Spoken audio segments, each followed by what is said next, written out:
There's a place in the northern forest where the earth swallows rivers whole, a waterfall where half the water vanishes into stone, and no one, not scientists, not explorers, not even the people who have lived beside it for centuries, knows where it goes. Some say it is a gate, some call it a curse, and others whisper that if you listen long enough, you can hear the voices of those who followed the water and never returned. There's a waterfall in Minnesota where half the river vanishes into stone, and no one knows where it goes. That is not the kind of statement made lightly, for rivers do not simply disappear. They wander, they bend, they roar and they flood, but they do not vanish in the belly of the earth like smoke into the night. And yet here, deep within the forest of Judge C.R. Magny State Park, the Brule River splits in two. One half tumbles down the rocks, foaming and spraying in a brilliant cascade. The other half, just as wild, just as powerful, dives straight into a gaping hole in the rock. It plunges into darkness, into a place where no human eye has followed, and it never comes back. This place is called the Devil's Kettle, and it has swallowed more than water. For centuries, it has consumed stories, myths, experiments, and even men who dare to follow its current.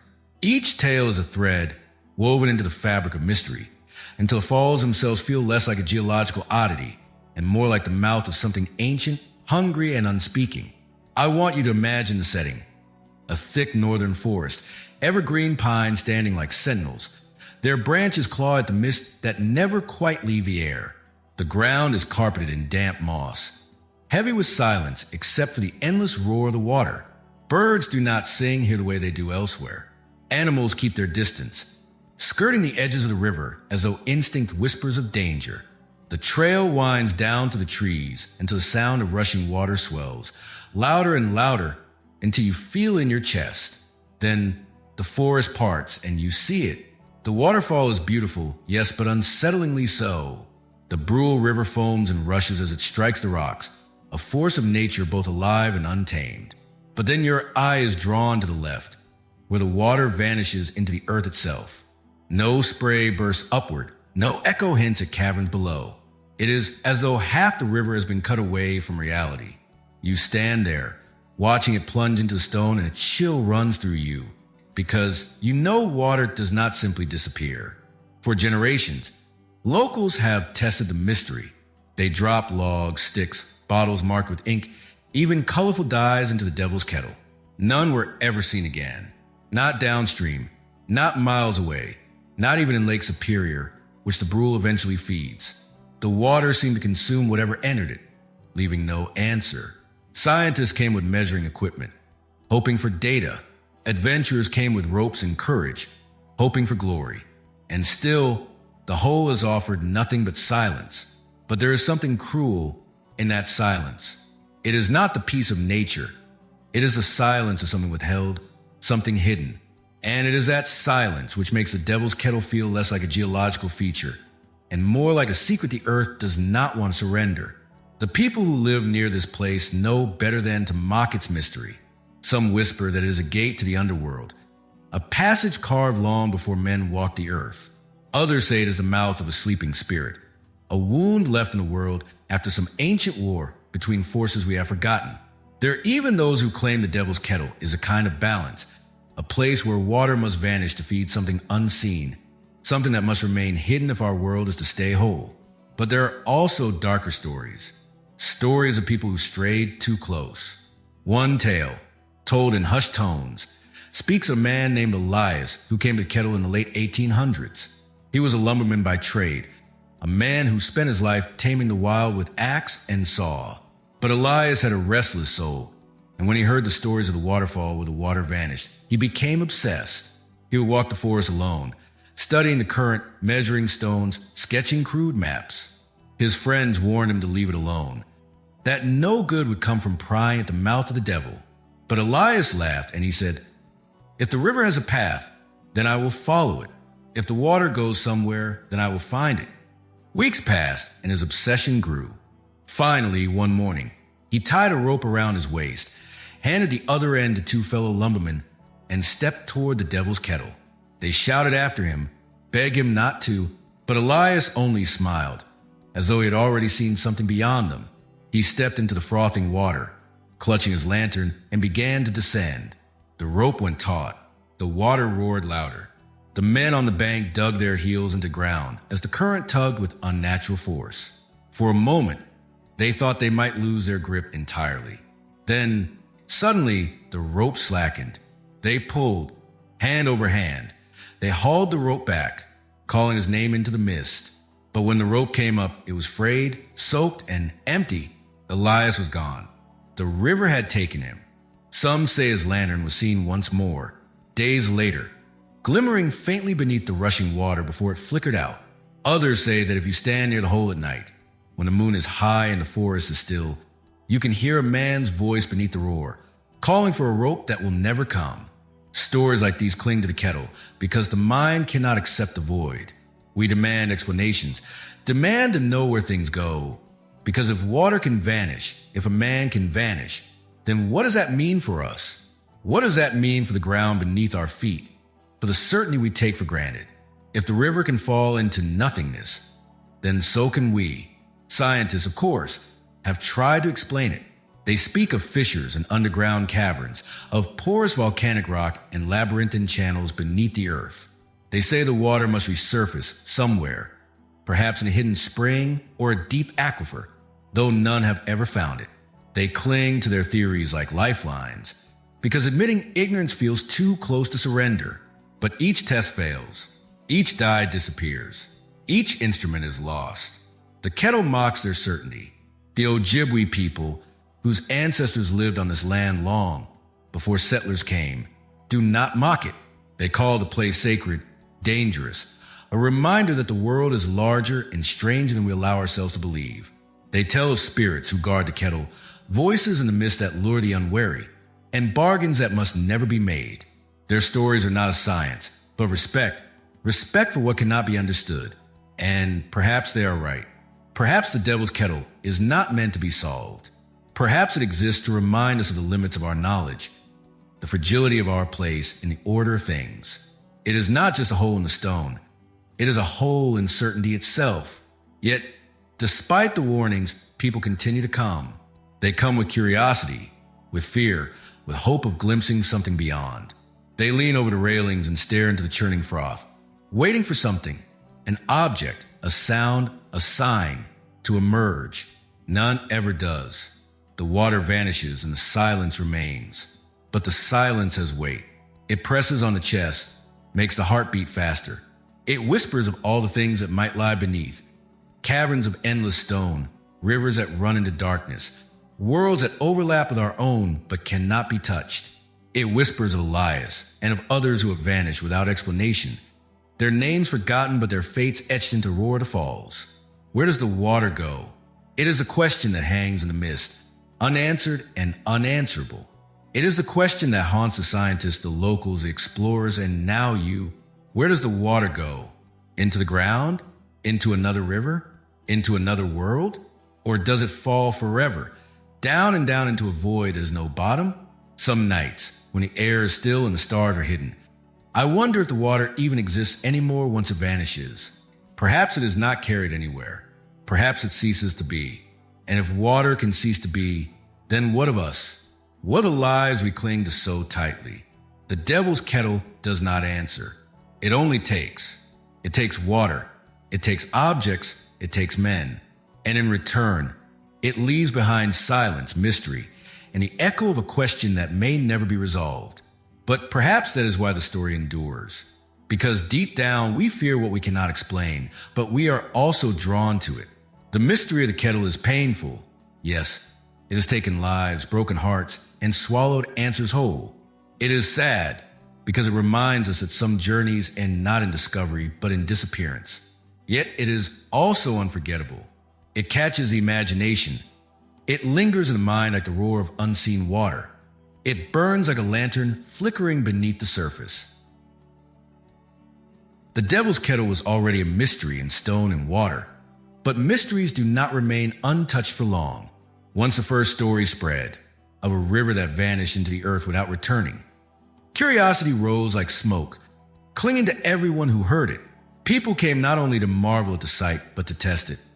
As though the whole were some kind of riddle, that could be solved by persistence alone.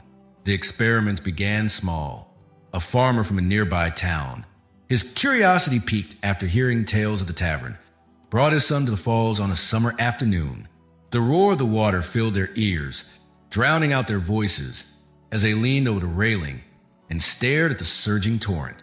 The man carried a log he had cut from his own land. Stripped the bark so it would float easily, he hoisted it above his head, held his breath, and threw it into the kettle. The log spun in the froth for a heartbeat, then was swallowed whole. The boy clapped his hands, expecting to see it resurface downstream. But the water ran clear and empty. The father and son walked for miles along the riverbank, eyes scanning the surface, waiting for the log to appear.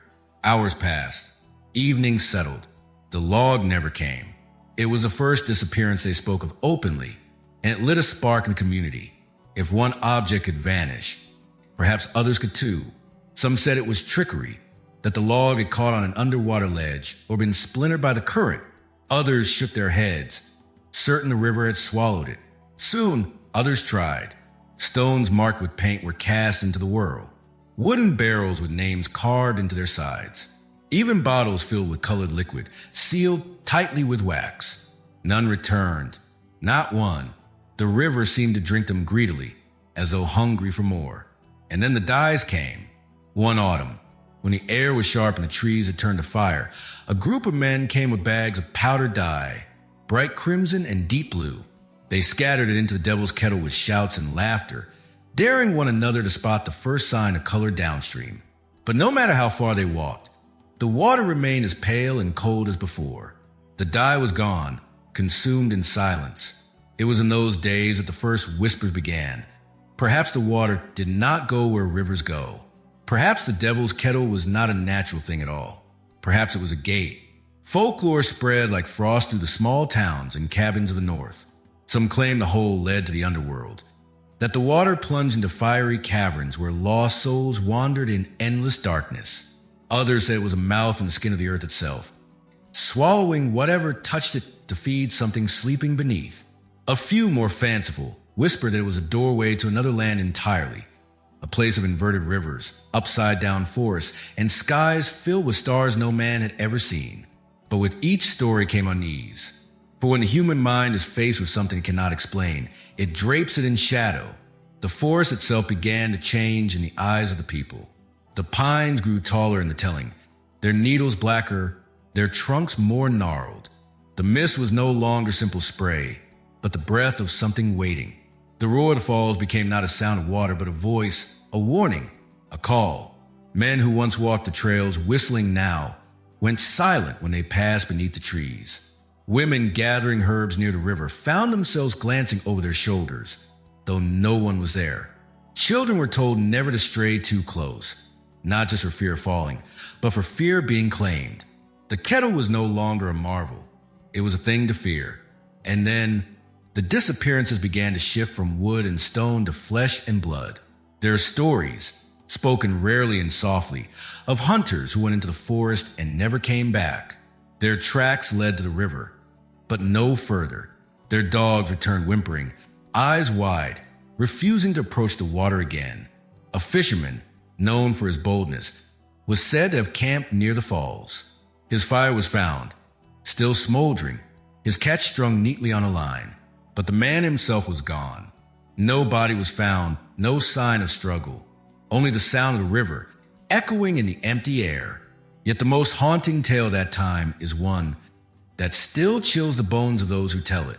It was early spring, when the snow had begun to melt and the Brule ran high with swollen currents.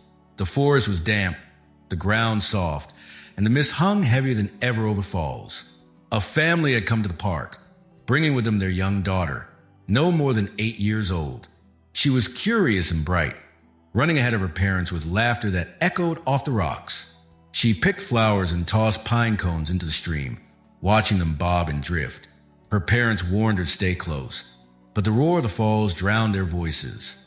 By the time they caught sight of her again, she was standing near the rail, leaning over to watch the water vanish.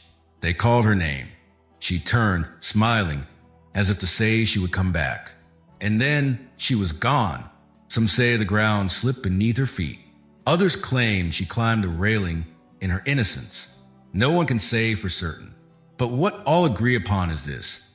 She fell toward the water, and the kettle swallowed her. The search was frantic. Men combed the river for days, scouring every bend, every pool, every place the water slowed. But no body was ever found. It was as though she had ceased to exist the moment the mist closed around her. Her parents' cries echoed through the forest, a sound more sorrowful than the falls themselves. And the town grew quiet in the wake of their grief. It was then that the whispers changed. No longer did people speak of the kettle as a puzzle or a curiosity. Now they spoke of it as a curse. They said the hole demanded tribute, that it would not be satisfied with logs and dyes alone. It wanted life. It wanted innocence. It wanted what could not be returned. And so fear sank deep into the roots of the community. Parents held their children closer. Travelers avoided the trails near the river. Even the boldest men lowered their eyes when the subject was raised. The forest was no longer a place of freedom and adventure. It was a place of waiting, watching, hungry silence. But there were those who could not leave the mystery alone. Scientists, drawn by reports of strange currents, returned with instruments and theories. They insisted the child had simply been carried into an underground channel, that her body would emerge someday in the lakes or marshes. They offered logic where grief demanded answers. But each new experiment ended the same way. Logs gone, dyes vanished, objects swallowed whole. The whole gave nothing back. The people listened, but they did not believe, for the water might have carried away a body. Yes, but how did it erase the colors, the dyes, the very things meant to reveal its path? How did it silence the logs that should have bobbed up downstream? How did it consume without trace? Logic failed where fear had already taken root. In the quiet evenings, when the wind was still and the forest lay in shadow, old men told stories of the underworld. They spoke of rivers that ran not across the land but beneath it. Rivers that ferried the souls of the dead to places unseen. They said the devil's kettle was one such river, and that those who fell into it did not simply drown. They were carried to another realm, a place where voices whispered in the dark, and the living were forever lost among the dead. Children listened wide-eyed, clutching blankets to their chins. Women wept softly for the girl who had been taken, and men sat in silence, staring into their mugs as though the roar of the water echoed in their minds. It was not just a waterfall anymore. It was a wound in the earth and in their hearts. The fear spread beyond the town. Travelers who came to see the marvel of the vanishing river often left pale and unsettled, whispering of strange feelings near the mist. Some said they heard voices calling from below, soft and indistinct. Others swore they felt the ground tremble, as though something beneath the falls shifted in its sleep. A few even claimed that when they peered into froth, they saw shapes moving, not logs, not fish, but shadows of faces, mouths open as if to scream. Of course, many dismissed these as tricks of the mind. Mist and noise can conjure illusions, after all. But deep down, even the skeptics carried the unease with them. For the devil's kettle had already claimed one child. And if it could take one, it could take more. The legend grew heavier with each retelling. The forest seemed darker, the water louder, the mist thicker. It was as if the land itself bent beneath the weight of the story. And though no one could say with certainty what lay beneath the falls, all agreed on one thing. It was not meant for human eyes, but fear has its own gravity. The more people feared the kettle, the more it drew them in. Young men dared one another to stand close, to throw stones, to shout into the roar. Each swore he heard something different in the echo, a laugh, a cry, a whisper.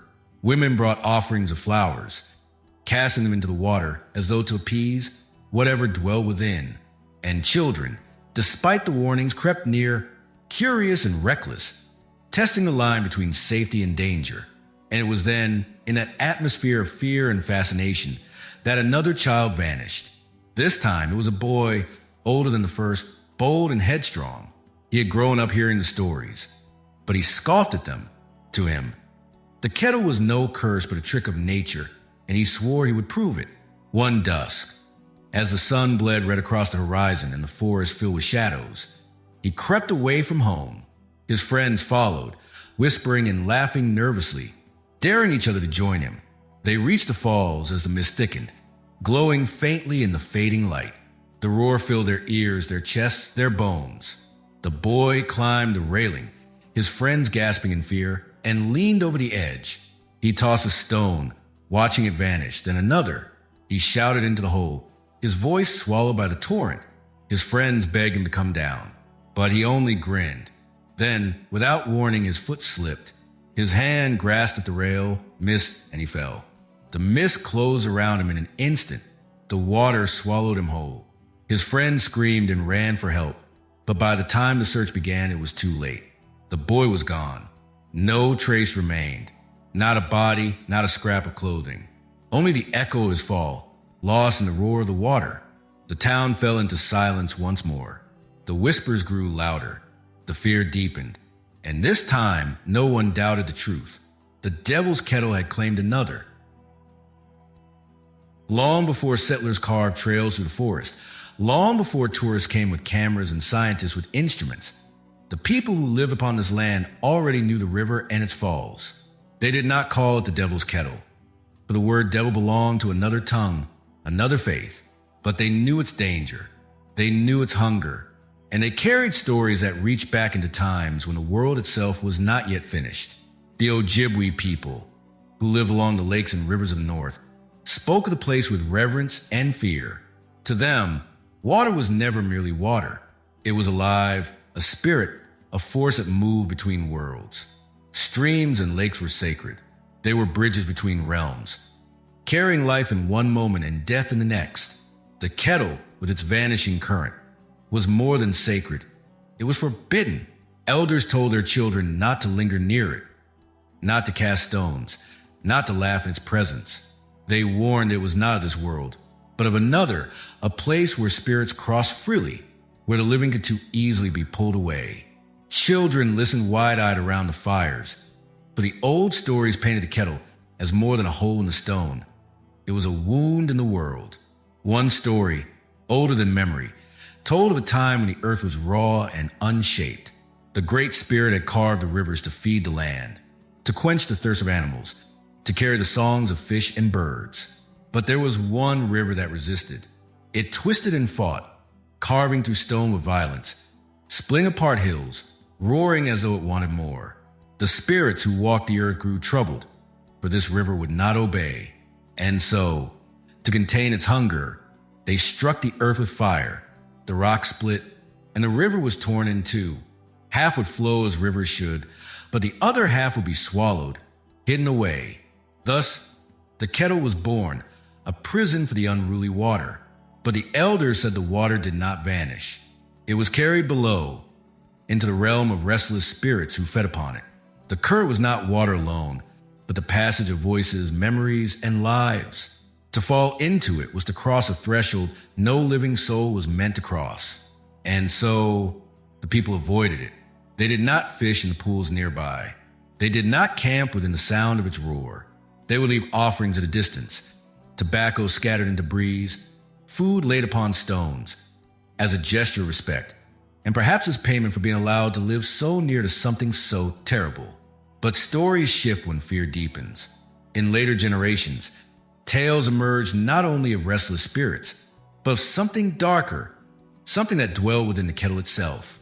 Some called it a Manitou, a spirit of chaos that demanded tribute.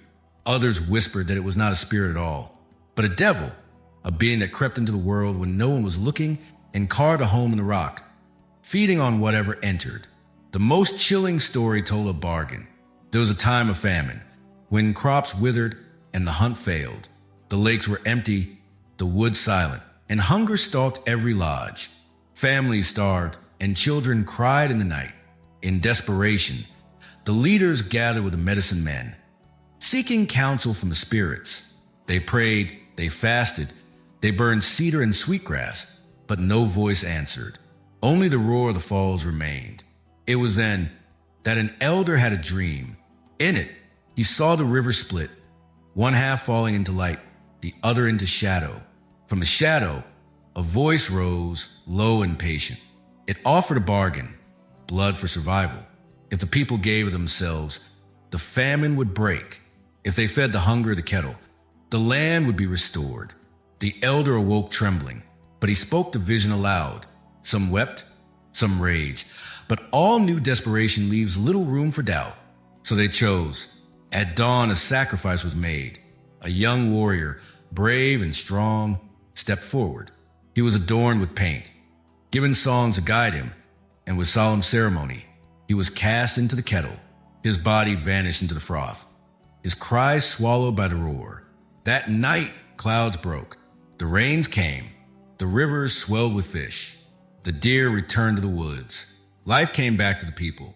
The elders of the land had been bought with blood. And from then on, the bargain could never be forgotten. When famine came, when disease struck, when storms ravaged, offerings would be made, not always of life, but always of value. And still, the people said the kettle whispered in the night, reminding them that it had not forgotten the taste of blood. These tales passed down to generations, woven with grief and reverence, until they became as much a part of the land as the stones and trees themselves. The Ojibwe would say that the falls were not a mystery to be solved, but a boundary to be respected. To cross it was to break the balance. To ignore it was to invite ruin. But outsiders, of course, did not always listen. When settlers came with their maps and their tools, they laughed at such stories. They called them superstition, old fears of a people who clung to myth. Yet even as they mocked, unease grew in their hearts when they stood near the kettle. The roar was too loud, the mist too thick, the pull of the current too strong. Men who scoffed at the elders' warnings found themselves backing away without meaning to, their hands trembling. For some things cannot be laughed away. And yet, the stories lingered. Travelers heard them and carried them further, changing them as they went. The kettle became not just a danger, but a legend. Some said it was a mouth of hell itself. Others swore it was a gateway, a thin place where one world touched another. And always, the whisper of sacrifice hung behind the words, like a shadow behind flame. What makes these tales endure is not only their mystery, but their sorrow. For beneath the warnings and the bargains lies a truth that is painfully human. Sometimes survival comes at a price. Sometimes safety is bought with loss. And sometimes the earth itself demands what we cannot bear to give. There are elders, even now, who will tell you the falls are not meant to be studied or tamed. They will say the kettle is a gate, yes, but not a gate of stone or water. It is a gate of souls. The living who fall are not merely drowned. They are taken, carried away, claimed by whatever waits below. And if you stand long enough by the railing, if you let the roar fill your ears and the mist cover your skin, you may begin to hear something beyond the water. Beneath the crash, beneath the thunder, a different sound waits. Voices, faint, broken, rising from the depths. Some weeping, some pleading, some calling names long forgotten. The voices of those who were swallowed, carried to a place beyond our sight. Once, an elder was asked why the voices could be heard. He bowed his head, eyes heavy with sorrow, and said only this: because they are not gone, they are still falling. And that is the curse of the Ojibwe, the warning carried across generations. The kettle does not take an end. It takes and holds. It swallows and never releases. Its hunger is endless, and so too is the echo of those it consumes. That echo lingers still, in the silence of the forest, in the restless dreams of those who dare camp nearby, in the trembling of the earth when the water strikes stone. Time has a way of changing stories, but not of erasing them. For centuries, the Devil's Kettle was a thing of whispers, spoken in folklore, wrapped in legend, feared by the Ojibwe, avoided by locals. But the modern world does not bow easily to myth. Where once people made offerings, now they brought clipboards.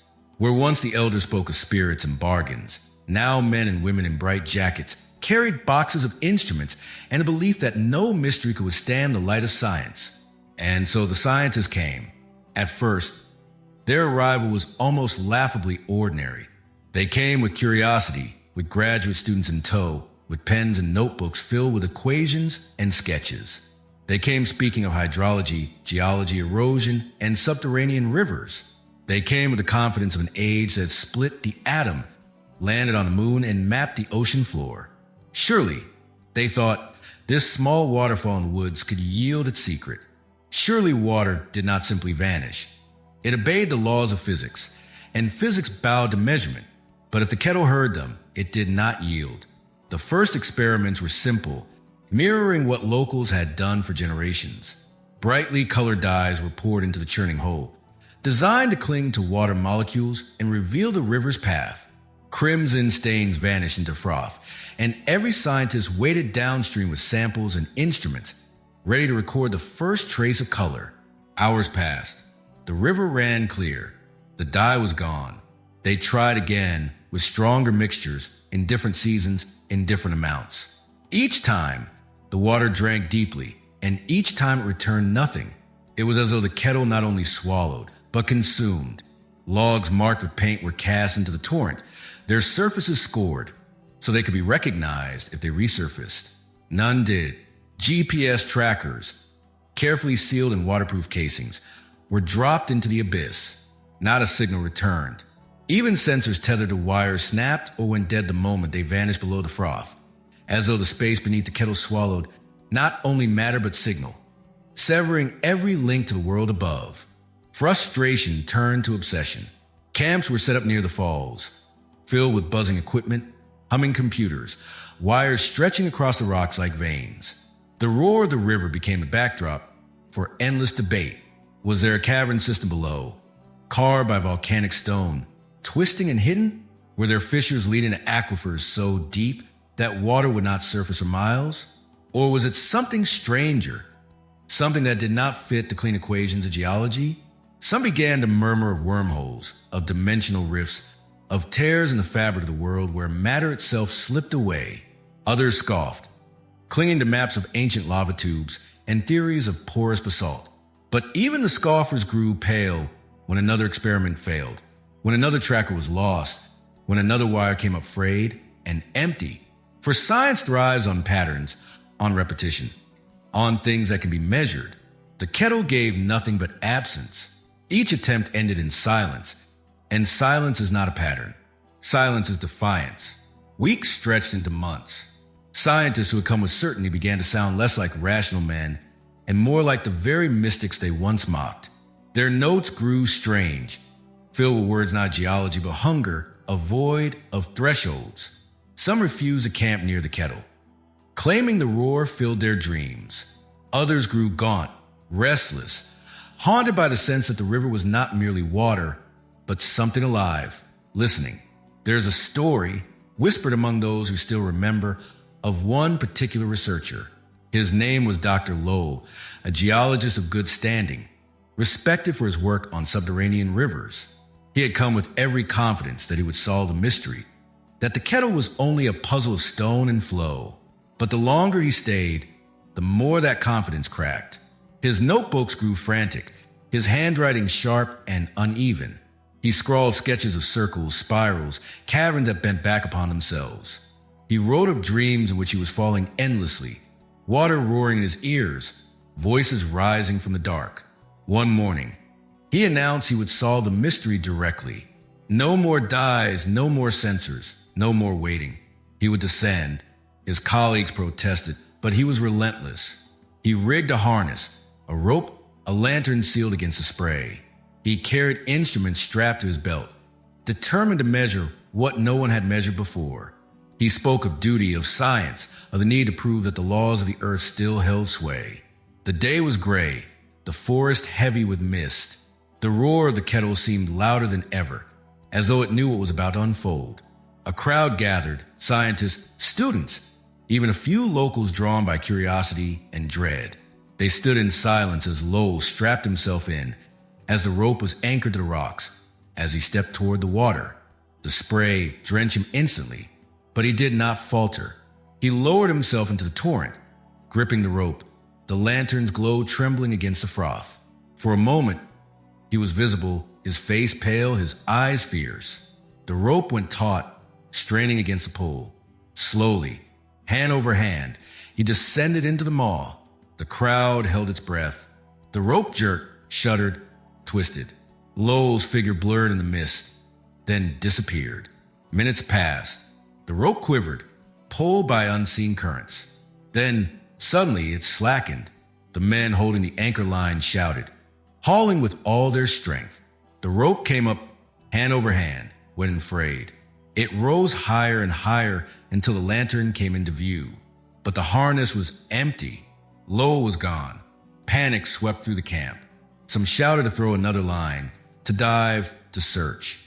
Others wept openly, certain they had just witnessed not an accident but a claiming. For how could a man vanish so completely, without even the weight of a body on the rope? How could the water erase not only matter but presence? The search continued for days, combing the river downstream, dragging nets, scanning with sonar. Nothing, no trace, no body, no instrument. Lull had been swallowed as wholly as the dyes, the logs, the trackers. And so the story of science joined the story of myth. Some say Lull's voice can still be heard if you listen closely to the roar, calling numbers and measurements in a desperate attempt to record what he found. Others say he did not drown, but cross, that the kettle was indeed a gate, and he walked now in some other world, charting rivers no human eye has seen. And some, the most haunted, whisper that he is still falling, his descent unending, his rope forever frayed, his lantern forever flickering in the dark. The scientists packed their camp in silence, their confidence broken. Their notebooks held data, yes, but data without answer, equations without meaning. The kettle had defied them as it had defied all before. They left behind not knowledge, but another story, a story of man who gambled on certainty and was taken. And perhaps that is the cruelest truth. For science is built upon the belief that the world can be understood, that the laws of nature are firm and unyielding. But here was a place where the laws bent, where matter vanished, where reason cracked, and in that bending, the line between scientist and mystic blurred. For what is the difference between saying the water flows into caverns unseen and saying it flows into another world? What is the difference between claiming fissures in the rock and claiming gates between realms? The men and women who came to solve the kettle left, sounding not like geologists, but like prophets. Their words were tinged with awe, with sorrow, with fear. They spoke of thresholds, of endless descent, of hunger without bottom. They spoke of silence as if it were an answer, and of absence as if it were a truth. The forest listened, as it always had. The mist rose, the river roared, and the kettle swallowed on, indifferent to science, to myth, to grief. There are places that call to the reckless heart, places that whisper of secrets too great to ignore.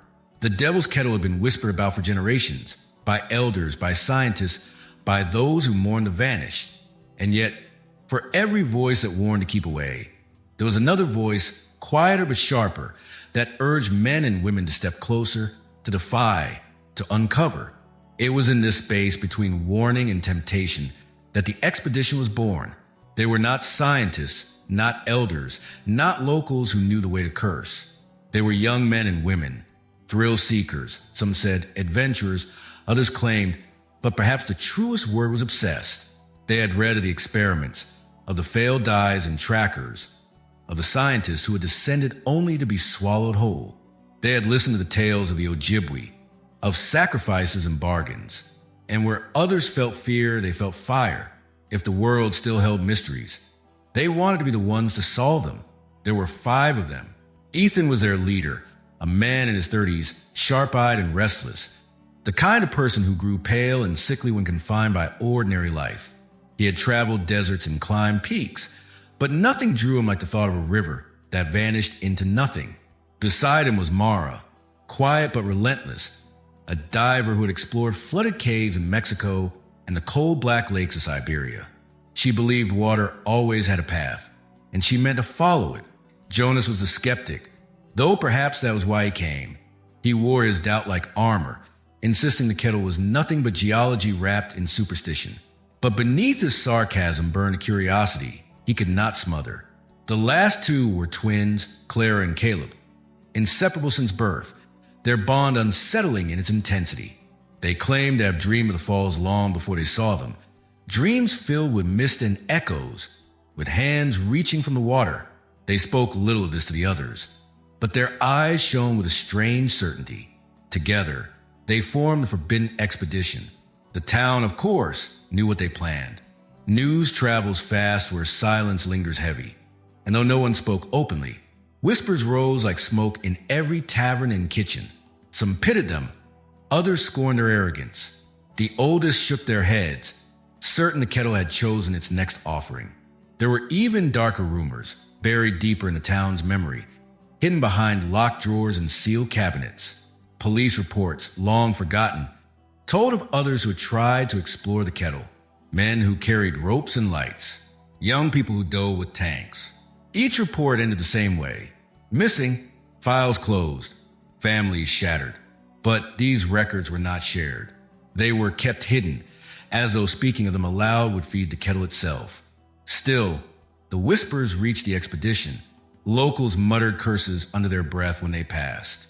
Old women clutched their beads. Hunters spat into the dirt. Some warned them not to try, their voices trembling with fear. Others turned their backs, refusing to be witnesses. But the five pressed on, for obsession does not yield to warnings. The preparations were methodical, almost reverent. They brought diving gear, ropes, lanterns sealed against the spray, waterproof packs filled with cameras and notebooks. They studied maps of the area, though the maps showed only blank stone where the kettle churned.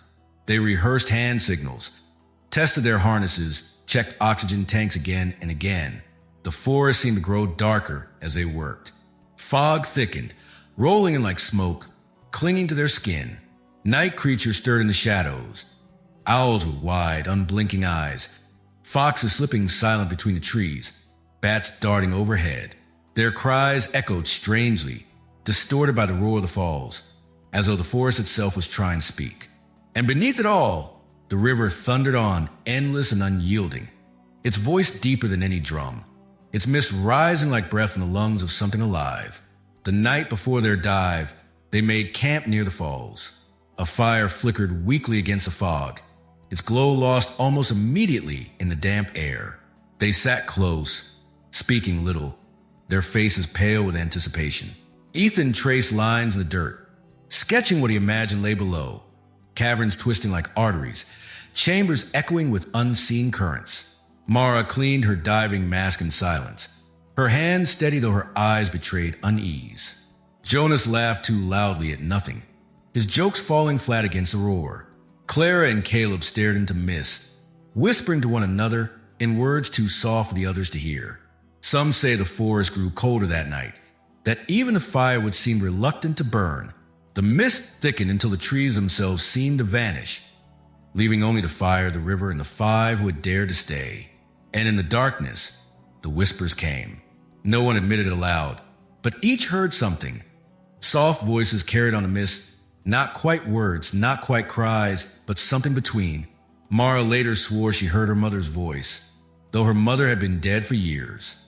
Jonas claimed he heard children laughing. Clara whispered that the voices were calling her name. Sleep did not come easily. Dreams twisted with shadows of water, of endless falling, of lanterns flickering in the depths. When dawn finally came, pale and reluctant, the five rose with hollow eyes. They suited up in silence. Harnesses strapped, tanks tightened, ropes coiled. The mist clung thicker than ever, swirling around them as though the kettle itself exhaled. Locals who dared to watch in the trees shook their heads, muttering prayers, unwilling to step closer. At last, Ethan gave the signal. They approached the falls. The roar grew deafening, pounding in their chests, rattling their bones. The mist drenched their skin, their hair, their gear. For a moment, they paused at the edge. 5 figures against the white torrent, standing before a maw that had devoured generations. And then they stepped forward. The mist swallowed them whole. Hours later, when the fog lifted and the forest lay in uneasy silence, only 2 returned. When the fog lifted and only 2 of the 5 returned, the forest seemed to exhale a sigh that was neither relief nor mourning, but something heavier, a silence that pressed upon the lungs, as though the trees themselves carried the weight of what had been lost. The 2 survivors stumbled into the clearing at dawn, soaked to the bone, their eyes wide and vacant. Their gear hung in tatters, ropes frayed and slick with water, lanterns shattered. They collapsed near the fire pit they had abandoned the night before, coughing, shivering. Their voices broken by cries no one could understand. The townsfolk gathered cautiously, unwilling to step too close. These were not rescuers returning with news. These were the remnants of something swallowed and half spat out, carrying the scent of the river in their skin, the roar of the falls in their throats. And though the people wanted to ask what had happened, none dared. For some feared that to speak aloud what the survivors had seen was to invite the same fate. Of the two, only one would eventually find words. His name was Jonas, the skeptic, the one who had laughed at curses, who had sworn the kettle was nothing but geology wrapped in superstition. Now his laugh was gone, hollowed out of him, leaving only a trembling voice and stare that seemed always fixed on something no one else could see. When he finally spoke, it was in fragments. His sentences broke apart like driftwood, scattered and drifting on currents no one else could follow. But from those fragments, a story began to form. He spoke of the plunge, of the mist swallowing them whole, of the sudden violence of the current. They had tied themselves together, 5 bodies linked by rope, and yet the force was too strong, too hungry. The water spun them, dragged them, pulled them into darkness where no light followed. He remembered Mara's cry as she slipped beneath, the rope jerking, tightening, then snapping clean as though cut by unseen hands. He remembered Caleb's eyes, wide with terror, before the mist swallowed him too. And Clara, reaching out, her fingers brushing his wrist for a heartbeat before the current tore her away. Only he and Ethan survived that first descent, battered against stone, pulled deeper into a place that felt less like a river and more like a throat. And then the tunnels. Jonas swore they were not natural. The walls were too smooth, the patterns too deliberate. He spoke of carvings, not of water but of hands. Hands that had shaped the stone into spirals and arches, into shapes that seemed to pulse with meaning he could not grasp. In the flicker of his failing lantern, he saw figures etched into the walls, faces twisted in agony, mouths open in silent screams, eyes hollow and endless. And he heard voices. At first, he thought it was Ethan shouting over the roar. But no, the voices came from everywhere, from the walls, the water, the very air. They whispered his name, over and over, soft as breath on his neck. Sometimes they were familiar, his mother, his childhood friends, lovers long gone. Other times, they were strangers, their tones pleading, weeping, commanding. The voices promised answers if he would only step further. They promised peace if he would let go. They promised eternity. He clutched the rope until his hands bled, certain that if he released it, he would not return. Ethan, too, clung on, but his lantern flickered, casting shadows that seemed to move of their own accord. Jonas swore that in those shadows, he saw the outlines of figures watching them, tall, gaunt shapes with eyes like hollows in stone. How they escaped, he could not say. His memory fractured, filled with gaps he could not bridge. He remembered Ethan shouting, though the words were lost. He remembered the rope jerking as if pulled by unseen hands. He remembered a sudden surge of water, carrying them upward, slamming them against rocks until they could scarcely breathe. And then they were out, but only Jonas spoke afterward. Ethan sat silent, staring at the ground, his lips pale, his eyes fixed on nothing.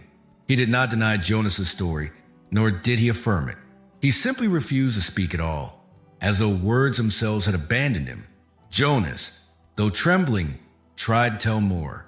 He said the tunnels were alive, not alive as trees or beasts are, but alive as wounds are raw, bleeding, festering.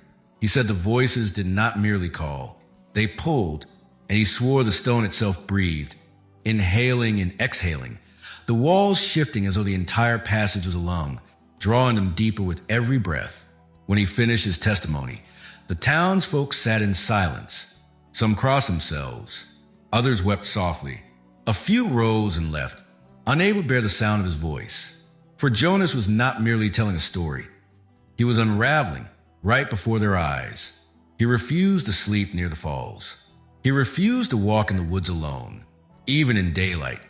He trembled if he caught the faintest glimpse of mist on the horizon. He begged to be housed in the town, away from the roar, away from the current. The people pitied him, and so they gave him a room in the inn, with thick walls and shuttered windows. For a time, it seemed he might recover. He ate little, but he ate. He spoke rarely, but he spoke. The other survivor, Ethan, remained mute, and Jonas became the sole voice of what had happened. Yet every night, he woke screaming, drenched in sweat, insisting the voices had followed him out of the water. He would pace the floor, muttering, clutching his head, pressing his palms against the walls as though listening for whispers. He said the tunnels were not below the earth alone. They stretched further into the town, into the rooms, into the very walls where he slept. He said the carvings followed him in his dreams. And worst of all, he said he still heard the others, their cries, their final gasps, their names carried on currents that had no end.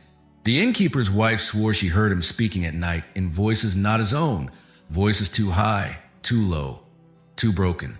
Guests refused to stay in a room beside his, claiming they heard water dripping when none was there, footsteps pacing when the floor was empty, soft cries echoing through the walls. Daylight did not ease him. He would not go near the riverbank, not even when others offered to walk with him. He would not drink water unless it was boiled, as though fearing the current might seize him through a cup. He stared constantly at the floorboards, as though expecting them to split and reveal the rushing black below. And then came the final night. The innkeeper checked on him before bed, finding him restless but alive. He was pacing, muttering, tracing shapes into the walls with trembling fingers. When asked if he needed anything, Jonas only shook his head, his eyes distant. But at dawn, the room was empty. The bed was unmade, sheets damp as though someone had risen from them soaking wet. The floorboards were slick, glistening as though rain had poured through the ceiling, though no storm had passed. And leading from the bed to the door, and from the door into the street, was a trail of footprints. Wet footprints, bare, human, unmistakable. They led down the lane, through the square, and out toward the forest. The townsfolk followed them as far as they dared, until the sound of the river rose in the air, until the mist began to drift between the trees. The prints continued, straight and unbroken, leading to the edge of the falls. And there, at the very rim of the Devil's Kettle, they vanished. Jonas was never seen again. Some say he walked willingly, called by the voices he could not escape. Others believe the water had marked him from the moment he descended, that it had allowed him to leave only so it might draw him back. And there are those who whisper that he never left at all, that what returned was only a shell, a body carrying the river inside it, waiting for the right moment to go back home. But the innkeeper's wife, who had heard him speaking in voices not his own, swore she knew the truth. She said the water does not let go. She said once you hear the voices, they follow you until you answer. And if you listen closely, she said, in the dead of night when the town is quiet and the mist drifts low, you can still hear Jonas's footsteps, wet against a stone, walking forever toward the roar. Every town built near the Devil's Kettle carries ghosts in its memory. Stories half forgotten, records misplaced, rumors too dark to put into print. Most fade with time, softened into legend. But sometimes something returns. Sometimes a voice long thought silence resurfaces, not through breath, but through paper and ink. It began in the attic of an old house on the edge of town. The house had belonged to a family whose ancestors had lived near the falls since the 1800s. For years it stood silent, its shutters rattling in the wind, its roof sagging under the weight of forgotten winters. When the last air died and the house was cleared, the workers stumbled upon a trunk bound in rusted iron, its surface warped by damp, its lock corroded into nothing. Inside, amid moth-eaten coats and tarnished buttons, lay a leather-bound journal. The cover was cracked, the edges blackened by age, but the pages within still clung together. And when the trunk was opened, the faint smell of wet stone and river mist rose into the air, as though the book itself had been steeped in the falls. The name inside was one the town had nearly forgotten, Alaric Gray. Gray was a 19th century explorer, a man who had vanished in the northern woods sometime around 1867. His disappearance was one of many whispered about in the years after settlers began pushing into Ojibwe lands, drawn by rivers, timber, and the promise of discovery. He was said to be searching for underground caves rumored to lie beneath the land. Caves where ancient water-carved passages, untouched by sun or air, Some dismissed him as a wanderer chasing shadows, others as a man running from debts or grief. But now, here was his voice, returned in ink, waiting to be read. The diary was brittle, the pages water-stained, but enough survived to weave a story that shook those who dared to read it. Gray rode the forest first. How the trees seemed to press close, how the mist in the falls clung to his clothes long after he left its reach. He described nights where no stars pierced the canopy, where the only sound was the endless thunder of the river. His words grew feverish, almost reverent, as he approached the kettle.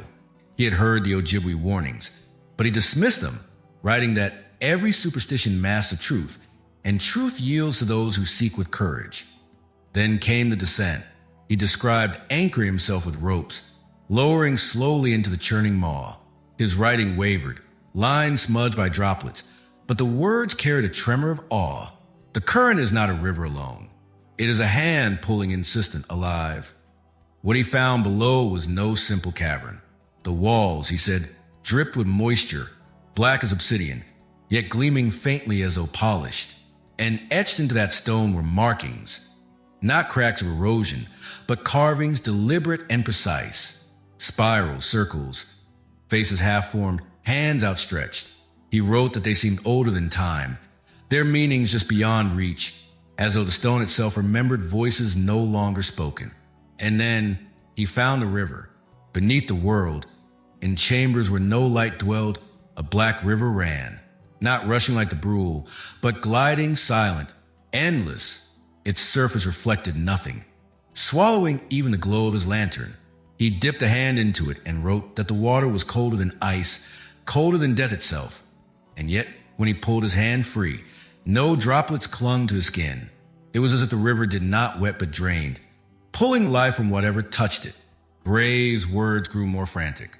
He compared it to the river Styx of Greek lore, the passage of souls into the underworld.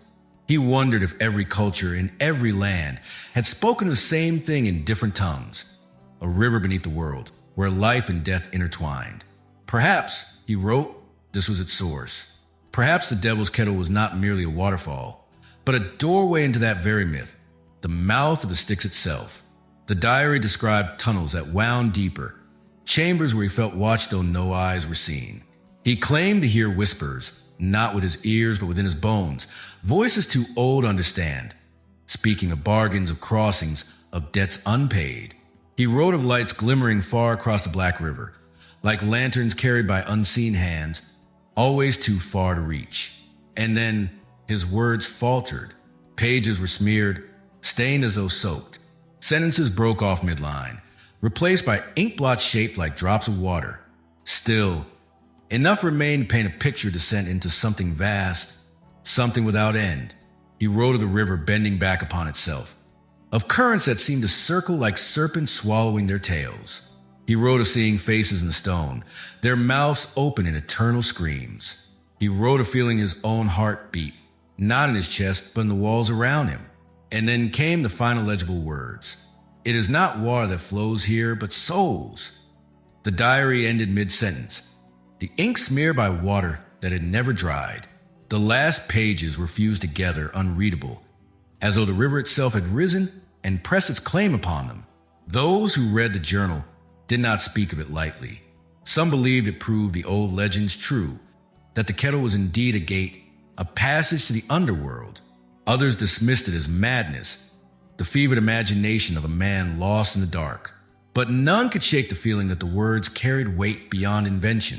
And perhaps what unsettled them most was not the description of the river, nor the carvings, nor the whispers, but the map. For Gray, amid his ramblings, had drawn. The sketches filled the margins, tunnels winding like veins, chambers marked with symbols, and always, the Black River at the center. Some lines were clear, others blurred, but together they formed a map of something vast, something sprawling beneath the land. No one could say whether the map was real or the product of fevered mind, but those who studied it swore the patterns matched no known cave system. Instead, the shapes seemed almost organic, as though the passages were not carved into the earth but grown, like the roots of some colossal tree buried deep below. The map was never published. It passed from hand to trembling hand, whispered about in taverns, hidden in drawers. Some said the pages shifted when no one watched, that the lines rearranged themselves, forming paths that had not been there before. Others said the map was not a stone at all, but something less tangible, veins of the world's soul, flowing toward a heart no one dared to name. But all agreed on one thing. The diary was cursed.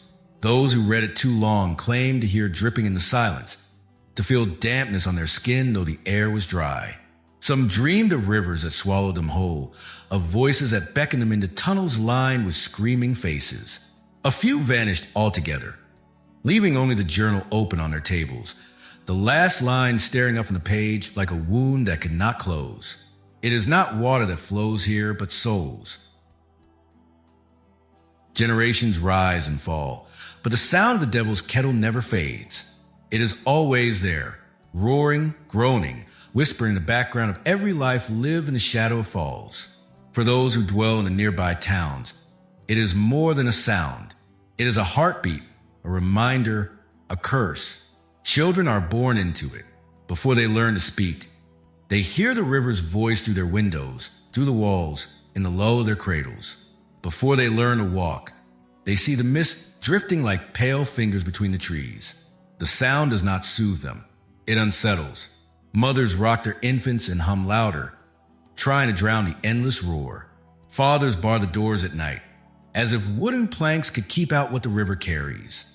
And as the children grow, they learn that the falls are not to be treated like other rivers.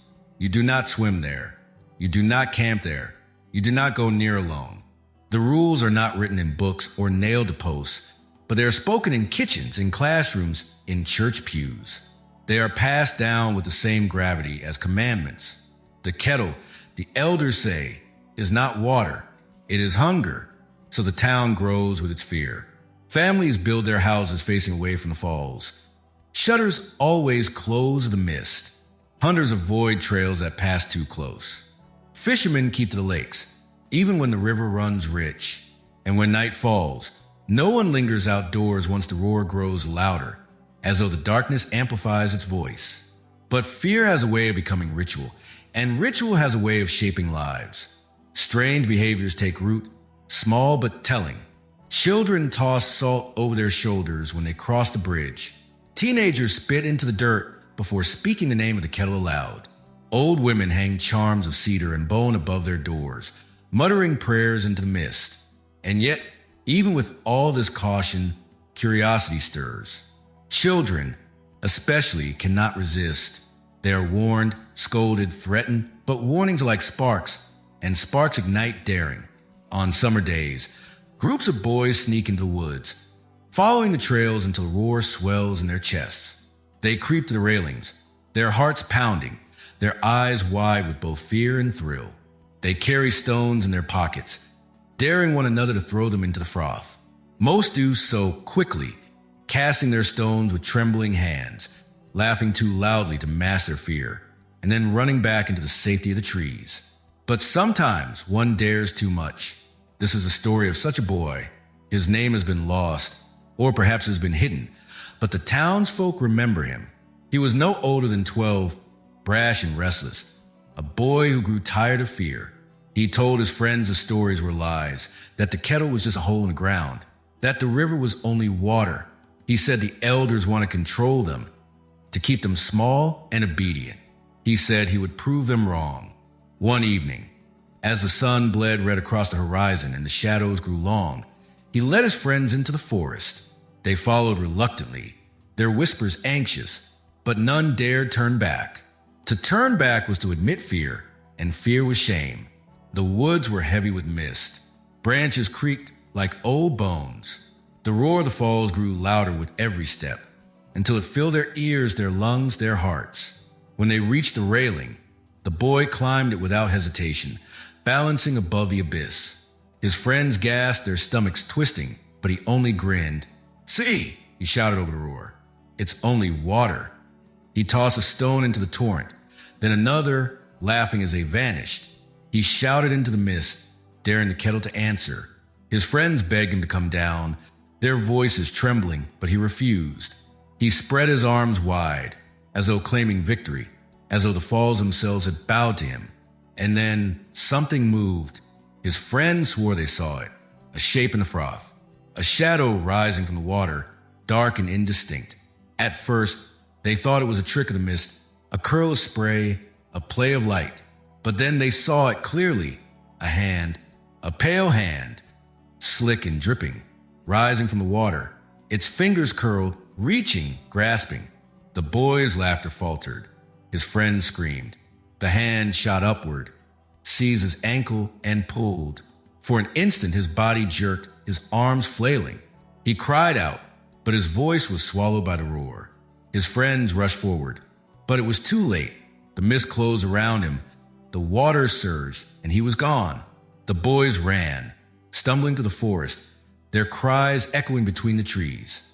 They burst into the town at dusk, wild-eyed and sobbing, shouting at what they had seen. But when men went to search, there was nothing. No boy, no hand, no trace. Only the endless roar of the falls. The town grew quieter after that. Parents clutched their children tighter. Elders muttered that the kettle had taken what was owed. Some believed the boy had simply fallen, his friends inventing a story to mask their guilt. But the boys never wavered. They swore they had seen it. Every one of them. They swore it was no fall, no accident. They swore the kettle had reached out and claimed him, and so the fear deepened. The sound of the falls was no longer background. It was a voice, constant and cruel. It whispered through the walls at night. It echoed in dreams, dripping with mist and shadows. Some swore it grew louder whenever the town was restless, as though feeding on fear itself.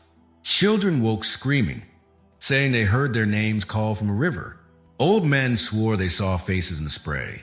Women wept when their washing lines grew damp without rain, convinced the mist itself sought them out. The town became alive with superstition. Shops closed early, lest their windows faced the mist at dusk. Fishermen refused to set nets on nights when the falls roared louder than usual. Hunters nailed charms into the trees, their edges worn smooth by generations of trembling hands. Even the churches filled with prayers not only to God, but whispered to the river, as though the people no longer trusted heaven to keep them safe. Yet beneath the fear, curiosity still lingered. Young ones dared one another in whispers, their eyes darting to the woods, their pockets heavy with stones. They promised they would not climb, would not lean, would only watch. But the kettle does not need courage. It only needs proximity. And so, every generation lost one or two, not always children, sometimes hunters, sometimes travelers, sometimes men and women who simply disappeared on quiet nights, their footsteps leading into mist and ending at the roar. Each time, the town grew more afraid, more silent, and yet, each time, the falls seemed to roar louder as though laughing. But the story of the boy, the one taken by the hand, was the worst of them all. His friends never forgot. Even when grown, even with children of their own, they swore the truth of what they saw. Their voices shook, their eyes filled with tears, but their words never faltered. And at dusk, when the light turns red and the mist thickens, the town remembers.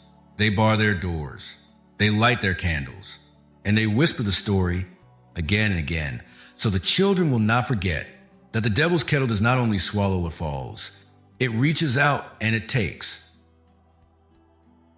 Every mystery draws seekers, some reckless, some desperate, and some consumed not by thrill, but by obsession. In time, the devil's kettle ceased to be only the haunt of locals and scientists. It began to draw the eyes of scholars, the kind who spend their lives hunched over manuscripts, tracing ink lines through centuries, searching for patterns too old for the living to remember. They came not with ropes or lanterns, but with books. Their tools were not harnesses and tanks, but manuscripts, celestial charts, and dust-covered atlases of forgotten places. They were the children of libraries and cloisters, raised on the whispers of history. And when they heard a river that vanished into the stone, they recognized something ancient stirring beneath the modern tale. The first whispers surfaced in the archives of Europe. A scholar in Prague, poring through a collection of alchemical writings, found a fragment of parchment that spoke of the gate of waters, where rivers descend but do not return. The fragment was Latin, but older words lingered beneath the translation, words that belonged to tongues older than Rome. Another fragment appeared in Paris, buried in the records of a monastery burned during the French Revolution. Amid charred bindings and broken seals, a scribe's copy was found describing the abyssal spring, whose mouth swallows tribute and whose veins run to the underworld. At first, these were curiosities, eccentric echoes of myth, but when gathered, when compared, the pattern grew undeniable. Across manuscripts scattered through centuries, alchemical notes, grimoires, travelers' accounts, the same phrase surfaced: the Gate of Waters. And always, the location was described not in names but in patterns, lines, stars, symbols. When plotted, they pointed not to the rivers of Europe or the Nile of Egypt, but across oceans, to the northern forests of a land that had not yet borne a name in their time. The scholars traced them line upon line until their maps aligned with one another like gears in a machine. And at their intersection, the devil's kettle sat, roaring and waiting. But there was more. As they studied deeper, they discovered that the kettle was not isolated. It lay at the heart of a web, a lattice of invisible lines, known in whispers as ley lines, threads of energy set to bind the earth like veins. The waterfall aligned with ancient burial grounds, with stones carved in patterns older than history, with places where the sky itself seemed to bend. Celestial charts confirmed it. At certain equinoxes, when the stars burned in precise arrangements, the kettle aligned not only with the land but with the heavens. The scholars whispered of gates, of doors, of alignments between above and below. And then the manuscripts grew darker. In Florence, hidden beneath the marginalia of a 15th century alchemist, a line was uncovered. The gate is not born, it is summoned. Summoned, the word hung like a blade. For what if the kettle was not carved by axe of stone and water, not bored geology, not even prison of some wild river spirit? What if it had been called, brought into being by hands that reached too far, voices that spoke too loudly? What if its hunger was not the cruelty of nature, but the debt of a bargain struck long ago? And so the whispers grew into dread. The scholars scoured further, pulling fragments together until a shape began to emerge. They found mention of blood sacrifices, of rivers fed with life to appease what lay beneath. They uncovered diagrams of circles carved into stone, their edges marked with sigils worn by time. They translated lines that spoke of tribute to the waters, so the land endures. Each discovery added weight to the fear. For the town stories, the Ojibwe warnings, the vanishing children, these were not coincidences. They were continuations. If the gate had been summoned, then it still demanded its price. It was in this fever of discovery that one scholar traveled to the kettle itself. His name was Dr. Elric Vaughn, a historian steeped in alchemy and the hidden sciences, a man whose life had been consumed by the intersection of myth and geography. He had traced the manuscripts, the ley lines, the charts, until his path led him into the forest, to the roar of the falls. Vaughn carried no rope, no lantern. He carried books, pages marked with ink, and the weight of centuries in his satchel. He stood at the railing, staring into mist, his eyes wide, his lips moving as though reciting prayers or curses no one else could hear. He spent hours there, unmoving, as if listening. And then he stepped closer. He pressed his hands against a stone, fingers tracing the edges where water met rock. He leaned low, peering where the current vanished. And it was there that he saw it, half buried by moss, half erased by centuries of spray. Carved into the very stone of the kettle's edge lay a seal, a circle. Within it, symbols so worn they were little more than ghosts, but still their shapes lingered, lines intersecting, curves bending inward. Sigils not geology, not of erosion, but a deliberate craft, an ancient seal carved by human hands. Vaughn's journal, later found among his belongings, describes discovery in words that trembled. He wrote that the seal pulsed beneath his fingers, faint but steady, like the heartbeat of the stone itself. He wrote that the air around it felt heavier, that the mist thickened, that the roar grew louder. He wrote that he could not shake the feeling of being watched, not from above, but from below. And his last entry ended abruptly, ink smeared by water. If the gate was summoned once, it can be summoned again. The bargain is not finished. The town never saw him again. Only a satchel was found, resting against a railing, soaked through, its pages warped. The seal, though faint, remains carved into the stone, waiting, its edges blurred by centuries but never erased. And those who dare lean close swear they feel it too, the faint pulse of something alive, beating beneath the rock, beneath the water, beneath the world. The morning began with a silence no one noticed.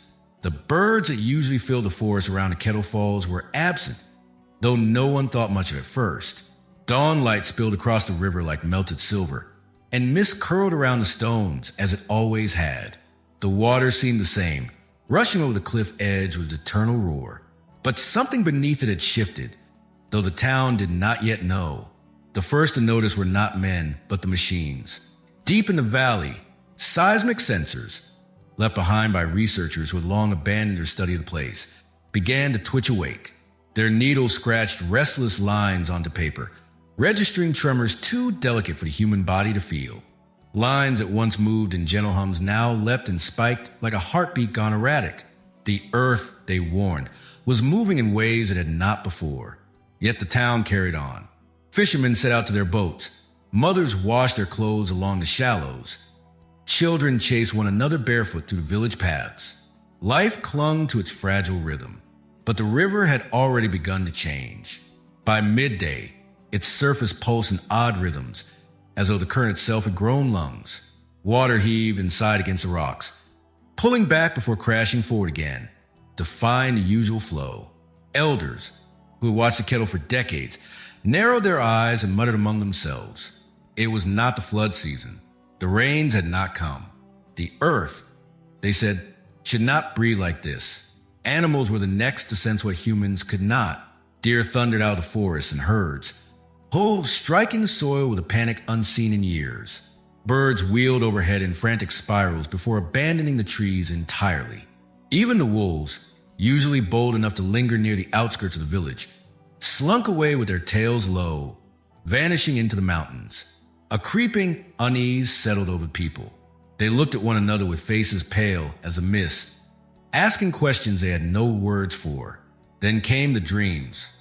That night, the town lay restless in its beds. One by one, they drifted into the same vision, an impossible sharing of minds. They found themselves beneath the kettle's waters, lungs filling with a cold weight. They kicked and flailed, but the current dragged them deeper, pressing them into darkness. In every dream, the moment before death came was always the same. A voice, neither man nor woman, whispering into the drowning silence. No one could recall the words upon waking, but they remembered the terror. They remembered the feeling of their chests bursting with water, the helplessness of surrender. And most of all, they remembered that they were not alone. Something had been down there with them, watching. Morning broke, and the village was transformed. People staggered out of their homes with red eyes and shaking hands, whispering to one another in disbelief. Old men who had never known fear clutched their chests like children. Mothers held their infants tighter than before. Each person described the same dream, as though they had all been dragged into a single drowning body. The coincidence was impossible, yet undeniable. The kettle, they said, had entered their sleep. The forest, too, had changed. Where once the canopy sang with the rustle of leaves and the chatter of life, it now lay still and oppressive. Trees loomed like dark sentinels. Even the wind seemed to hold its breath. At night, strange noises replaced the silence. Low moans echoing to the ravines, sharp cracks like bones splitting, and whispers that drifted between the trees, though no mouth formed them. Children began to wake screaming. Their small voices tore through the village as they clawed at invisible hands in their sleep. The elders gathered by firelight, their faces carved with dread. Some muttered of old stories buried in the soil, legends of the kettle being more than water, of it being a mouth, a door, a place where the earth itself opened into something older than time. But as fear mounted, so did denial. The mayor, a stern man with eyes like polished stone, insisted it was nothing more than superstition, a shared fever of the mind. The tremors, he claimed, could be explained. The water's rhythm, he said, was nature's whim. But even he, when pressed by nightmares he could not forget, looked away rather than meet the truth. On the 10th night, The river grew restless beyond denial. The falls surged and withdrew in uneven spasms, slamming rocks with thunder before dwindling to thin streams. Fishermen swore they saw faces in spray, shapes of hands clawing upwards from beneath the foam. Torches were lit along the banks, and families huddled together, praying in whispers. The air itself grew heavy, charged with a presence that seemed to watch from every shadow. Then came the final night. It began with stillness. Midnight crept upon the village, and the roar of the kettle, eternal and unbroken since the birth of memory, fell silent. The water froze mid-fall, sheets of liquid hanging motionless in the torchlight, like glass suspended in air. No sound rose from the forest, no rustle, no cry, only the collective heartbeat of the terrified people, each pulse echoing louder in their ears. And then the scream began. It did not come from the throats of men, but from the forest itself. A sound so vast and piercing it rattled the marrow of every bone. Trees shuddered, their branches splitting like brittle ribs. Birds erupted from the canopy, only to crash lifeless to the ground. The earth quaked with the force of it, and every creature that had not fled before now fled in madness. The scream rolled through the night, neither human nor animal, but something older, something buried too long beneath rock and root. Children clutched at their mothers, elders fell to their knees, and the mayor, who had held firm against fear, collapsed into the dirt with eyes wide and unblinking. It was as though the forest itself had woken, a vast and ancient thing finally drawing its first breath after centuries of sleep. When at last the scream faded, silence fell heavier than ever before. The people dared not move, dared not speak, for fear that the world itself would answer back. But the kettle had spoken in its own way. The falls did not resume their flow. The water hung suspended, defying gravity, its frozen descent gleaming like a blade in moonlight. The earth beneath their feet thrummed with a pulse, steady and slow, as if they stood not on soil, but upon the chest of a slumbering giant. And in the silence, a new terror dawned. If the earth had only now begun to breathe, what else lay within it, waiting to rise? The village did not sleep again that night. Mothers sat with children pressed to their breasts. Men kept torches burning until dawn. But even fire brought no comfort. The dreams returned, stronger than before. Now, in the shared drowning, the voice no longer whispered. It sang, a low and mournful hymn that clawed at the heart, a song of endless depth and sorrow. And in its song was a promise. The day had come, the water had changed, and nothing would be the same again. When dawn broke, the kettle still hung in silence, its falls unmoving. The forest stood awake, its silence heavier than screams. And though the town tried to speak of reason, tried to cling to the thin threads of logic, the truth had already taken root. The world they had known had ended in the night. The earth had exhaled, and in that breath, it had declared itself alive. Yet even that was not the end. For as the sun climbed, shadows began to pool in the forest where light should have been. Dark shapes moved with purpose, tall and slow, as if stepping out from behind some invisible curtain. The people watched from the banks with trembling hearts, waiting for the scream to return. But it did not. Instead, the shadows only stood there, watching like the water had watched in their dreams. The day the water changed was the day the earth opened its eyes.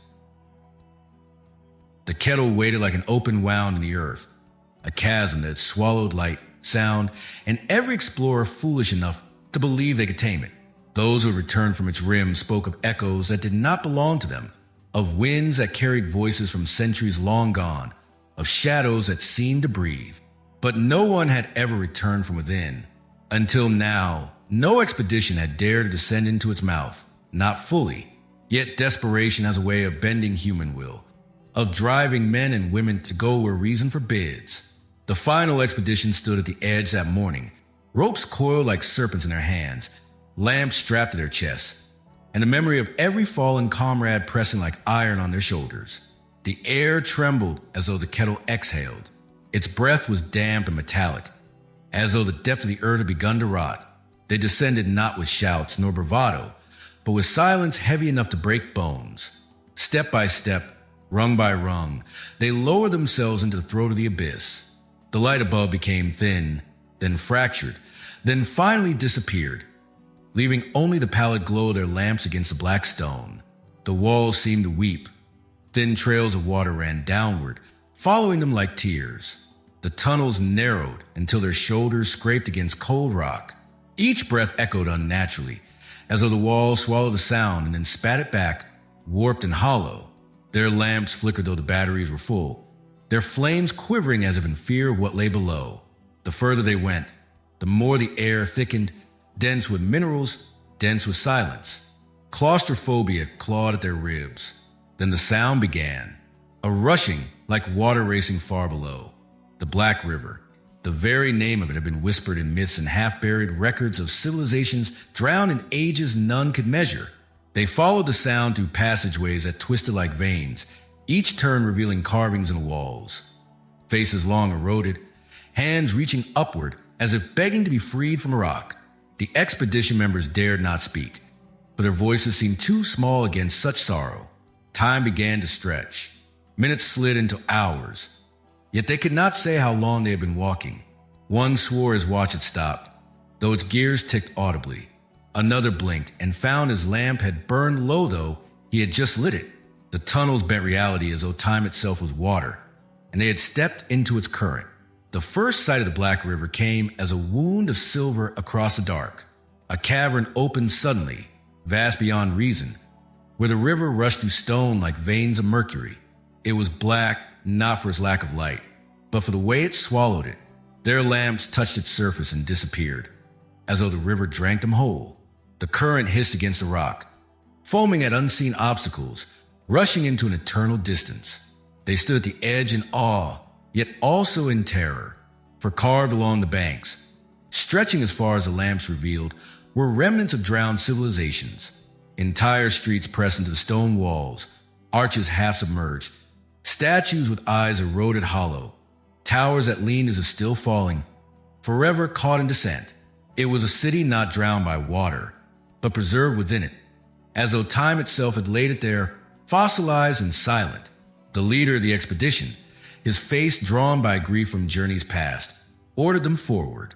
They built rafts from their gear, lashed tightly with rope, and set them upon the river. The Black River accepted them with no ripple, as though their weight meant nothing. With hesitant strokes, they pushed themselves into the current. The sound changed immediately. No longer the simple rush of water, but something lay beneath it. Whispers, syllables in tongues no one spoke, chanting that rose and fell with the current. The river sang, though it sang of grief, of endings, of doors that closed and never opened again. One of the younger men pressed his hands over his ears, eyes wide, whispering that the voices called his name. The leader pulled him back, gripping his shoulders with desperate strength, but the river laughed, not with sound, but with motion. Eddies that swirled like grasping hands, spray that rose in the shape of mouths. Hours passed, or perhaps years. Their food remained untouched, for none dared eat. Their watches spun, some backward, some forward, some not at all. The lamps flickered without fuel. They began to glimpse things not wholly their own. A drowned temple that rose in the current with columns taller than mountains. A staircase spiraling into nowhere, lined with statues whose faces were familiar though none could say why. A woman walking along the opposite bank, her skin pale as salt, her eyes dark as a river, who vanished when they blinked. At times, they thought they had reached an end. The cavern narrowed, the walls pressed tight, and the river rushed into black stone. But each time, as they pressed forward, the tunnel would open again, spilling into a space they swore they had already seen. A statue of a king with half a crown missing, a broken arch that curved like a rib, a drowned bell whose toll echoed faintly through the stone. Over and over, the same landmarks, the same sorrow. It was the youngest who first whispered the truth. His voice cracked as he said it. The river was not taking them anywhere. It was bringing them back. They were not moving forward, but in a loop. The Black River did not flow toward an end. It coiled upon itself, forever folding the same path, an eternal circle carved in stone. The leader refused to believe it. He pushed them onward with desperate strokes, sweat dripping from his brow. But the truth grew undeniable. Each turn revealed the same drowned city, the same carved faces, the same hollow-eyed statues. The river had no mouth, no beginning, no end. It was a serpent devouring its own tail, and they were trapped inside it. Fear broke them. Some tried to leap into the water, to swim against the current, but the river swallowed them instantly, leaving only ripples that quickly vanished. Others wept silently, clutching their knees, unable to move. The leader stood at the edge of the raft, eyes hollow, staring into the black water as if it stared back. Time unraveled further. Some claimed they saw their childhood homes in the walls. Others saw faces of loved ones long dead. One swore he saw himself among the statues, crown upon his head, eyes already hollowed. The river twisted memory and prophecy together, making each stroke a plunge deeper into madness. And then came the moment of realization, the final, crushing truth. For as they drifted once more past the half-crowned king, the young man pointed and screamed. Carved upon the stone was not only the statue, but their raft, their own figures etched in the wall, their faces captured mid-panic, their lamps frozen in stone. They had been here before, not days ago, not years ago, but perhaps eternities ago. The river had claimed them already, carved them into its memory, and now merely replayed their descent again and again. Despair suffocated them. They could not scream, for screaming only echoed back, warped and mocking. They could not row, for rowing only carried them deeper into the same circle. They could not leap, for the river drank souls as easily as water. And so they sat, their lamps flickering, their eyes hollow, as the river carried them to the drowned civilizations once more. Statues stared, arches leaned, whispers sang. Time bent, broke, rewove itself. They had become part of the Black River, prisoners of its endless loop, forever descending, forever returning, forever forgotten. The river was older than memory. It carved its way through valleys of stone and time, whispering secrets in a tongue no scholar had ever fully understood. Villages rose and fell along its banks. Cities crowned themselves beside its waters, and generations learned to drink from it, fish from it, and fear it. For though the river gave life, it carried with it something heavier, something that bent spines when elders spoke of it in hushed fireside tones. At the heart of all their stories was a single place, a single wound in the earth: the falls. The falls did not roar as other waterfalls did. They breathed, always steady, always the same, like the lungs of a creature too vast to imagine. The waters poured down into a chasm, so deep no light returned. To stand near its edge was to feel yourself pulled forward, not by gravity alone, but by something older, something that wanted you closer. No bird flew across it. No hunter drank near it. And yet, year after year, the river fed the abyss. Half of it would vanish into that endless darkness, and nothing, no mist, no foam, no stream reemerging below, ever came back. Travelers called it cursed. Priests called it holy. Children called it hungry. And all three were right. Long ago, when the first wanderers followed the river into the valley, they believed they had found paradise. The land was fertile. Deer ran thick in the forest, and the soil bloomed with crops. But it was the falls that gave the place its strange, eerie heartbeat. At night, the sound carried to the hills, not the crash of water, but a low thrum, like distant drums played beneath the ground. The wanderers built shrines to appease it. They burned herbs, carved stones, and whispered prayers. But the falls did not bless them. It tested them. The stories say the first to disappear was a boy, no older than 10, chasing after a lost sheep. His footprints were found leading toward the mist, but they ended at the very lip of the abyss. The sheep returned. The boy did not. His mother swore she heard him calling for her at night. His voice carried on the thrum of the water. Others listened, and some claimed they heard it too. Some swore they heard not one voice, but many. It was the beginning of the echo. The echo of the falls was not a single sound, but a chorus. Voices lost, trapped, twisted in the hollow beneath the earth. They came when the moon hung low and the mist was thick. They murmured. They pleaded. Sometimes they laughed in ways that made strong men break down weeping. No one could say if the voices belonged to the dead or to something else. Something that merely wore the shape of sorrow to lure the living closer. Each generation tried to explain it. Scholars came with scrolls, measuring ropes, and bright torches. They descended as far as they dared. tying themselves to trees, lowering lanterns into the depths. The lantern light was always swallowed before it touched bottom. The ropes, no matter how long, always went slack and loose, as they hung into open sky. And when the scholars returned, their hair streaked white, their eyes hollow, they gave no answers. They only whispered that the abyss was not a place, but a door, and it had listened to them listening. There was one legend that grew louder than the rest, a story that clung like ivy to the valley stones. It told of a king, once mighty, who sought to hide his sins in a river. He had betrayed his own blood, murdered kin, and drowned the evidence in those dark waters. But the river did not wash his crimes away. It kept them. It remembered. And every year, when half of itself vanished, it carried a portion of the world's sins into the abyss, feeding whatever dwelled there. Some said this was why the water tasted faintly of iron, why fish caught too close to falls were born with pale eyes and bent spines. The people endured it, as they always had, until the drought came. The river shrank to half its breadth, a trembling vein of silver across the land. But still, when it reached the falls, half of what remained slipped away, gone forever. The priest declared that the abyss demanded tribute, and so they gave it. Cattle were driven forward, goats pushed screaming over the edge. Still the drought deepened, so the priest demanded children. Mothers wept, fathers resisted, but power bent their spines until the valley was filled with cries that would never be answered. And each time a child was taken, the echo grew louder. The voices multiplied. They became impossible to ignore.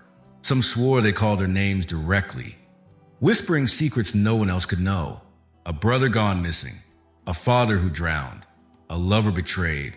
The abyss knew. It always knew. Then came the night when the river itself seemed to weep.